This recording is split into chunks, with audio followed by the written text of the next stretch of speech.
Moore decided that she's going to go over to Curtis and ask him to teach her to dance. The sad thing is, Amy's been asking Curtis for some weeks to teach her to dance, but he was like, allow it, keep it moving, literally. Curtis' response to Moorish Moore was, I'm a bit wet, I'm a bit sweaty all over. Moorish Moore turned around to him in front of everybody and said, I don't mind a bit of sweat. The disgust on Amy's face, it was horrific. It's hard to watch her sitting in that seat, watching her future dance away. Okay, Amy, slow down. Like, you've only known the man for 4 weeks. It doesn't mean he was your future. I know a lot of you are probably thinking, oh, Moorish Moore and Curtis, that don't work. But what you guys are forgetting is Curtis confessed when Moorish Moore first came in that he had direct messaged her on Instagram. That's his type.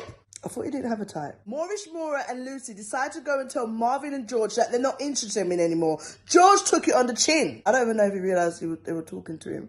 He actually looked like he dropped asleep. Marvin tried to bite back and say, hold on a minute, I'm not willing to take the responsibility that I never tried enough. In fact, I feel like you never tried enough because you was too busy fantasizing about cracking on with everybody else. But Joanna seems to be a little bit nervous and feels like Michael still has feelings for Amber. And this is because there's been suggestions from the other girls in the house that Amber feels like something is still between her and Michael, especially after they had that conversation. Joanna got brave and went and spoke to Michael and said, is this true? I need to know exactly what you said to Amber. Michael shows that he is clearly pissed off with this situation. He said to Joanna that he has made it very clear to Amber that they're over. He may have never said the words over, but he's made it clear that he's cracking on with her, Joanna. However, these mix-up girls have almost planted a little bit of a negative scene. Joanna then gets fed up with it and decides to put Amber and Michael together. Amber came back hard and was like, well, no, I never really said it that clearly. In fact, when we was having our conversation, he said to me that when he met you, he had the same kind of vibe like when he met me.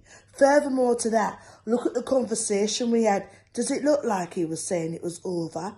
After this, he had to remind Amber in front of Joanna, hold on a minute, you was the same one that said we cannot be friends after this. So that means that you're aware that we're done. Amber, I like you and I was rooting for you, but this childish behaviour is a bit too much. He never said to you that you and him are still together. He said he will always be there for you. And let's talk about the mix-up Queen Anna. I think you forgot you're being filmed. You came in with clear strategic plan to make it look like Ovi made an argument with you or like he's taking it so badly that you don't want to be with him. No, what he has taken badly is that he gave you a chance to date in the first place. What he has taken badly is that he's realised he's been with a girl who's trying to be manipulative, play a game between two guys. What he has realised, dealing with someone that came forward and said they're a woman, but really they're a little girl. Like, it's your choice if you want to be with Jordan, but allow the dramas and trying to put the blame on Ovi. You know what? The best thing Ovi could have done in that situation was pattern her and walk away and tell her that I'm a big man. Anna couldn't hide her true intentions because straight after the issue with Ovi, she went and got Jordan and took him upstairs on the top of the roof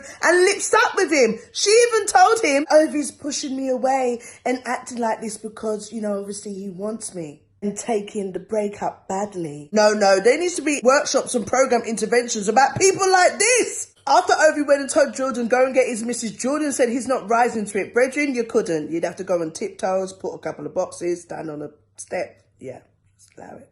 And then he came back and said, she was mine anyway. Even when her tongue was down, Ovi's okay. Is that you don't do it, yeah. Now, I don't know if you heard it, but I definitely heard Amber saying she's just waiting for her nice tall guy to walk in full of tattoos. That sounds like Ovi. Just come on, Ovi and Amber.